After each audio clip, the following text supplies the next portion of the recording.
Hello students, कैसे हैं आप सब। आशा करती हूँ आप सब अच्छे होंगे। देखिए बेटा, मानव के श्वसन तंत्र की जो श्वसन की क्रिया विधि थी उसका अध्ययन कर रहे थे।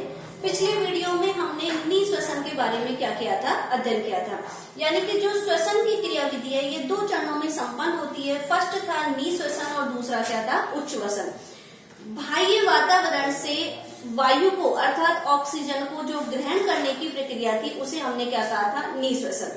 निःश्वसन की प्रक्रिया में जो निःश्वसन की जो प्रक्रिया है ये हमारे डायफ्राम यानी कि तनुपट और बाह्य अंतरपर्शु पेशियों के संकुचन के फलस्वरूप क्या हो रही थी, संपन्न हो रही थी। जब इन दोनों के अंदर संकुचन होता है तो हमारा जो डायफ्राम है वो चपटा होकर के उधर गुहा की ओर आ जाता है और बाह्य अंतरपर्शु जो पेशियां हैं उनमें संकुचन के फलस्वरूप हमारी जो पसलियां हैं वो बाहर की ओर क्या हो जाती है, उठ जाती है, जिसके कारण हमारे वक्ष गुहा का जो आयतन था वो बढ़ जाता है और बढ़ जाने के कारण जो वायु दाब था वो बाह्य वातावरण से क्या हो जाता है, कम हो जाता है और जिसके कारण बाह्य वातावरण से वायु अर्थात ऑक्सीजन शीघ्रता से श्वसन मार्ग से होते हुए कहां पर चल जाती है, हमारी वायु कूपिकाओं में।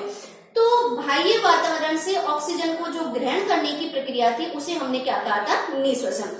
आज की वीडियो में हम लोग इसका जो दूसरा चरण है यानी कि जो उच्छ्वसन है उसके बारे में हम यहाँ पर क्या कर रहे हैं, अध्ययन कर रहे हैं। उच्छ्वसन क्या है, देखिए बेटा, जब निःश्वसन में हमने ऑक्सीजन को ग्रहण किया था तो ये ऑक्सीजन शरीर के ऊतकों में जाकर के जो भोजन है उसका क्या करेगी, अपघटन करेगी और उसके ऑक्सीकरण के फलस्वरूप किसका निर्माण करेगी, CO2 का। अर्थात शरीर के फेफड़ों से जो फेफड़ों के अंदर जो CO2 आई थी रुधिर के माध्यम से, उस CO2 को शरीर से बाहर निकालने की जो प्रक्रिया है उसे हम यहाँ पर क्या कहेंगे, उच्छ्वसन। अब देखो यहाँ पे किस तरीके से क्रिया संपन्न होती है। माना कि हमारी श्वसन नली थी और यहाँ से हमारे क्या थे, ये दो फेफड़े। अब देखिए बेटा, माना कि दो फेफड़े हैं और इन दोनों फेफड़ों के नीचे ये क्या था, डायफ्राम। निःश्वसन की प्रक्रिया में ये डायफ्राम क्या हो गया था, चपटा हो गया था। इनकी जो बाह्य अंतरपर्शु पेशियां थी उनमें खिंचाव हुआ जिसके कारण ये पसलियां कहां पर आ रही थी, ऊपर की ओर आ रही थी, जिससे वक्ष गुहा का जो आयतन था उसमें क्या हो गई थी, वृद्धि हो गई थी। उच्छ्वसन में क्या होगा, देखिए बेटा, जो उच्छ्वसन की प्रक्रिया ये दो चरणों में हम इसको देख रहे हैं। भाई एक तो होती है विश्राम अवस्था की, हम एक सामान्य प्रोसेस में हम लोग श्वसन की प्रक्रिया कर रहे हैं, और एक होती है व्यायाम या शारीरिक श्रम के समय। व्यायाम या शारीरिक श्रम के समय आपने देखा होगा कि हमारा जो श्वसन है वो बहुत तेज हो जाता है। तो उस समय किस तरीके से उच्छ्वसन की क्रिया संपन्न हो रही है और जो विश्राम अवस्था है उसमें किस प्रकार से संपन्न हो रही है, इसके बारे में हम यहाँ पर क्या कर रहे हैं, अध्ययन कर रहे हैं। फर्स्ट ऑफ ऑल हम यहाँ पर देख रहे हैं पहले विश्राम अवस्था को।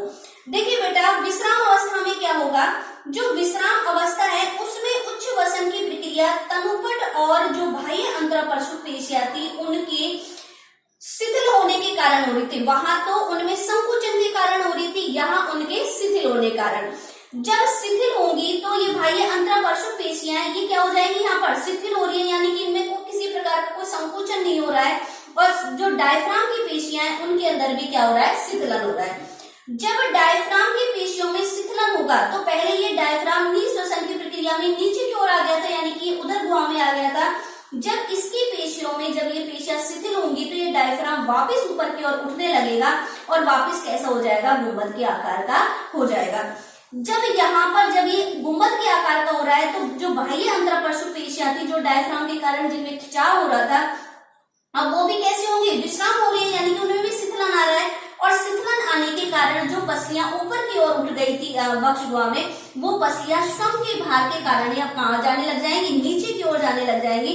और जब नीचे की ओर जाने लगेगी तो पहले वक्ष गुहा का आयतन क्या हो गया था, बढ़ गया था। अब वक्ष गुहा के आयतन में वापिस क्या हो गई, कमी हो गई। जब वक्ष गुहा के आयतन में कमी हो जाएगी तो यहाँ का जो वायु थी वो बाह्य वातावरण की वायु से यहाँ वायु दाब क्या हो जाएगा, अधिक हो जाएगा और वायु दाब अधिक हो जाने के कारण जो वायु है वो श्वसन मार्ग से होते हुए कहां पर चल जाएगी, बाह्य वातावरण में। तो एक बार देखते हैं हम लोग कि फेफड़ों में वायु का बाहर निकलना क्या कहलाता है, उच्छ्वसन।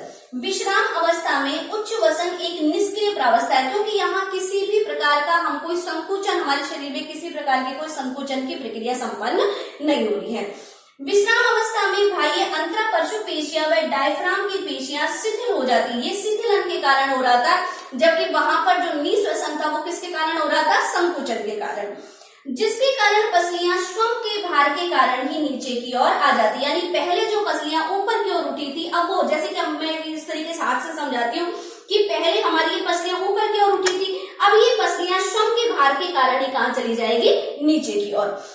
तो जिसके कारण पसलियां श्वम के भार के कारण ही नीचे की ओर आ जाती है और तनुपट वक्ष गुहा में ऊपर की ओर उठ जाता है। यानी कि पहले तनुपट चपटा हो गया था, अब ये वापस कहां पर जा रहा है, वक्ष गुहा की ओर। वक्ष गुहा में ऊपर की ओर उठ जाता है, जिसके कारण वक्ष गुहा का आयतन कम हो जाता है। वक्ष गुहा का आयतन कम हो जाने के कारण वक्ष गुहा एवं फेफड़ों में वायु का दाब वायुमंडलीय दाब से क्या हो जाएगा, अधिक हो जाएगा, और जिसके कारण वायु कूपिकाओं से वायु अर्थात जो CO2 थी वो श्वसन मार्ग से होती हुई कहां पर चल जाएगी, बाह्य वातावरण में।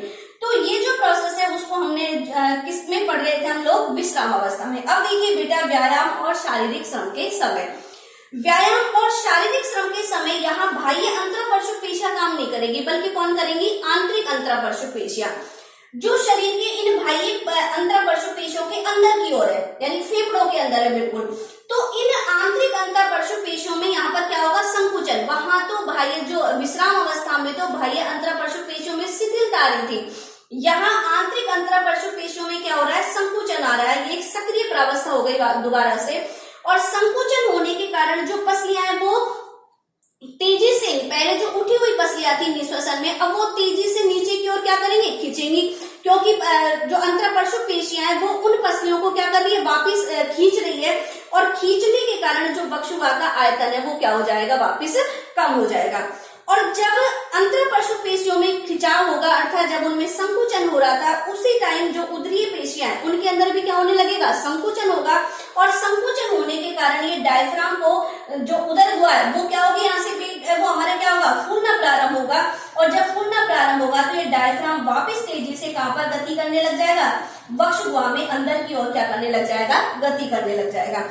तो आंतरिक अंतरपरशु पेशियों के संकुचन से और डायफ्राम की पेशियों में संकुचन के कारण वक्ष गुहा का आयतन वापस क्या हो जाएगा, कम हो जाएगा, और कम हो जाने के कारण जो फेफड़ों में जो वायु दाब था उसमें बाह्य वातावरण से क्या हो जाएगा, अंतर आ जाएगा, अर्थात फेफड़ों में तो वायु का दाब क्या हो गया, अधिक हो गया, और बाह्य वातावरण में वायु का दाब क्या हो जाएगा, कम हो जाएगा, और जिसके कारण जो वायु है वो फेफड़ों से होते हुए शीघ्रता से कहाँ निकल जाएगी, बाह्य वातावरण में। तो देखिए यहाँ पे व्यायाम एवं शारीरिक श्रम के समय उच्च वसन एक सक्रिय प्रावस्था होती है। इस समय आंतरिक अंतरपरशु पेशियां तेजी से संकुचित हो रही है। यहाँ बाह्य की बात नहीं कर रहे हम, किसकी बात कर रहे हैं, आंतरिक अंतरपरशु पेशियों की, और शिथिलता नहीं आ रही, बल्कि क्या हो रहा है, यहाँ पे संकुचन हो रहा है, संकुचित होती है, जिसके कारण पसलियां नीचे की ओर खिंचती है, जिससे वक्ष गुहा का आयतन कम हो जाता है। उदरीय पेशियों में भी इस समय तेजी से संकुचन होने के कारण ये उदर गुहा पर दाब डालती है, जिसके कारण डायफ्राम अधिक सक्रिय रूप से वक्ष गुहा में ऊपर की ओर गति करता है। अतः इनके संकुचन के फलस्वरूप फेफड़े तेजी से संपीड़ित होते हैं, और वायु अर्थात कौन सी वायु निकलेगी, यहाँ से CO2 कहां पर चली जाएगी, वायुमंडल में बलपूर्वक भेज दी जाती है। तो इस प्रकार की जो प्रोसेस थी उसको हमने क्या कहा था, उच्च वसन कहा था, अर्थात फेफड़ों से वायु का बाह्य वातावरण में जाना ही क्या कहलाता है, उच्च वसन।